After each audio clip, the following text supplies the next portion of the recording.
ঢাকা 13 আসন ত্রয়োদশ জাতীয় সংসদ নির্বাচনের অত্যন্ত গুরুত্বপূর্ণ একটি চমৎকার আসন হচ্ছে ঢাকা 13 আসন। ঢাকা 13 আসনে যে দুজন প্রার্থীর মধ্যে তুমুল লড়াই হওয়ার সম্ভাবনা আছে, এই দুজন প্রার্থীর মধ্যে যথেষ্ট পরিমাণ মিল আছে। বিশেষ করে এখানে দুইটি দলের প্রধান নির্বাচন করছেন এবং এখানে কিন্তু দানের শীষ নিয়ে নির্বাচন করছেন এনডিএম এর চেয়ারম্যান ববি হাজ্জাজ এবং বাংলাদেশ খেলাফত মজলিসের যিনি প্রধান মামুনুল হক নির্বাচন করছেন রিকশা প্রতীক নিয়ে। মানে হচ্ছে দুইটি দলের প্রধান এখান থেকে নির্বাচন করছেন।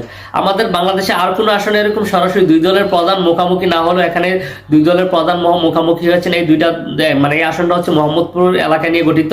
তো এখানে দুই দলের মধ্যে অনেক মিল রয়েছে। বিশেষ করে মামুনুল হক এবং ববি হাজ্জাজ দুইজনের আসলে বাবার ব্যাপক পরিচিতি রয়েছে। আমরা যদি প্রথম মামুনুল হকের কথা বলি, মামুনুল হকের বাবা বাংলাদেশের প্রবীণ একজন আলেম, বিশেষ করে শাইখুল হাদিস বুখারী শরীফের যিনি বাংলায় তর্জমা করেছেন আল্লামা আজিজুল হক সাহেবের ছেলে মামুনুল হক। তো মামুনুল হকের বাবার ব্যাপক পরিচিতি রয়েছে এবং মামুনুল হক বাংলাদেশের একজন গ্রহণযোগ্য আলেম। মামুনুল হককে নিয়ে আসলে দেশের মানুষ বা দেশের মুসলিম সমাজের মধ্যে ভালো একটি জানাশোনা আছে। তো মামুনুল হক এখান থেকে নির্বাচন করছেন এবং মামুনুল হকের এখানে মাদ্রাসা রয়েছে। এখানে আসলে মামুনুল হকের অবস্থা খুবই ভালো। এছাড়া বিএনপিতে যিনি নির্বাচন করছেন মানে বিএনপি জোটের ববি হাজ্জাজ, মানে জামাত জোটের মামুনুল হক এবং বিএনপি জোটের ববি হাজ্জাজ।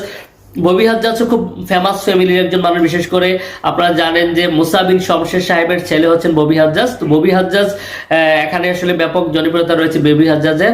এছাড়া এখানে আসলে দুইজনেরই মধ্যে ব্যাপক প্রতিযোগিতা হবে, প্রতিদ্বন্দ্বিতা হবে মানুষ মনে করছে। আবার অনেকে মনে করছে যারা মামুনুল হকের সমর্থক যে এখানটা আসলে যেহেতু ধর্মীয় মাদ্রাসা আছে, মামুনুল হকের একটা পার্সোনাল ইমেজ আছে, উনি জিতে যাবেন। আবার অনেকে মনে করছেন যেহেতু বিএনপির দানের শীষ প্রতীক নিয়ে নির্বাচন করছে ববি হাজ্জাজের জয় সম্ভাবনা আছে।